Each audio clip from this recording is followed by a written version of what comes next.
পড়ছি আবুল বাশার পিয়াসের কবিতা সংসারের সবচেয়ে অবহেলিত মা। আমাদের সংসারের সবচেয়ে অবহেলিত মানুষটাকে জানেন? মা।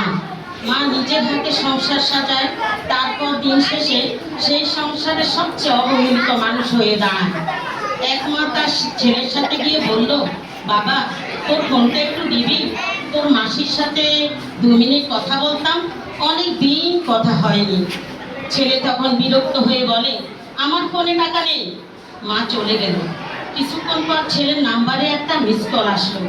ছেলে তখন সাথে সাথে কল ব্যাক করলো, আর 2 ঘন্টা কথা বলার পর ফোনটা রাখলো। মেয়ের কাছে গিয়ে মা যখন বলল, মা তোর ফোনটা একটু দিবি, 2 মিনিট তোর মাসির সাথে কথা বলতাম, ফোনে এখন কাজ করছি মা, ফোন এখন দিতে পারবো না। মা চলে গেল, আর মেয়ে ফোনে মুভি দেখতে লাগলো।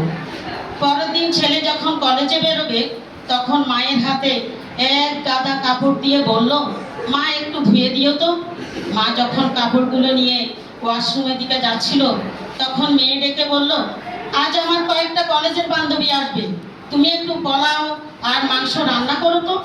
মা ছেলের কাপড় ধুয়ে দিল। মেয়ে যা যা বলেছিল সব রান্না করে অপেক্ষা করতে লাগলো সন্তান ফিরে আসার। রাতে মা অনেক আশা নিয়ে সন্তানদের পাশে বসেছিল গল্প করার জন্য, কিন্তু সন্তানরা তখন 6 ইঞ্চি ডিসপ্লের জাদু বাক্স নিয়ে ব্যস্ত ছিল। দীর্ঘশ্বাস ফেলে মা তখন চলে যায়।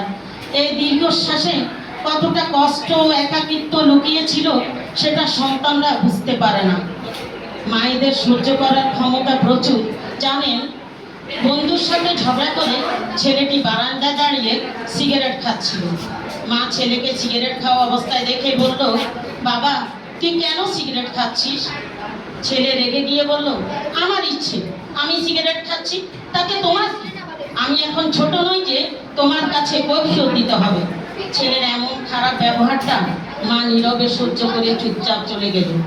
এদিকে রেজাল্ট খারাপ হয়েছে দেখে না খেয়ে মেয়ে যখন শুয়ে রইল, তখন আবার মা গিয়ে বলল, মা কিছু খেয়ে ঘুমা। মেয়ে রেগে বলল, আমার গলা দিয়ে ভাত নামবে না, রেজাল্ট খারাপ হলে কতটা কষ্ট হয় তুমি কি করে বুঝবে? তুমি তো একটা মূর্খ মহিলা, পড়াশোনাই করনি।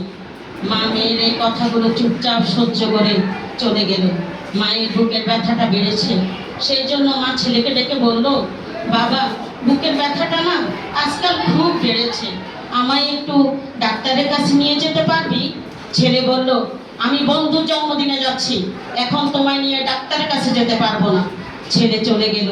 মেয়েকে ডেকে বলল, তুই আমাকে একটু ডাক্তারের কাছে নিয়ে যেতে পারবি? আমি বান্ধবীর সাথে দেখা করতে যাচ্ছি, এখন তোমায় নিয়ে কোথাও যেতে পারবো না। একদিন মা মারা যায়। ছেলেটা এখন কাপড় ধোয়ার সময় চিন্তা করে, মাকে এতদিন কতই না কষ্ট দিয়েছি। ছেলেটা এখন সিগারেট খেলে কেউ বাধা দেয় না, দরজার পাশে দাঁড়িয়ে কেউ বলে না, বাবা ফোনটা একটু দিবি, 2 মিনিট কথা বলতাম। মেয়েটা এখন নিজেও মা হয়েছে। মা হওয়ার পর বুঝতে পেরেছে মারা সংসারে কতটা অবহেলিত হয়। এখন সে রাতের পর রাত না খেয়ে ঘুমালেও কেউ এসে বলে না, মা রাতে খেয়ে ঘুমা।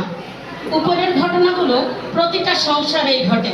সন্তানেরা নির্দিষ্ট একটা বয়সের পর মাকে আর সময় দেয় না, যার যার কাজে ব্যস্ত হয়ে যায়। কারো মা চিরকাল বেঁচে থাকে না, তাই পরে আফসোস করার চেয়ে শত ব্যস্ততার মাঝে হলেও মাকে সময় দাও, কারণ যার মা নেই সেই বুঝে মা কি ছিল জীবনে। ধন্যবাদ।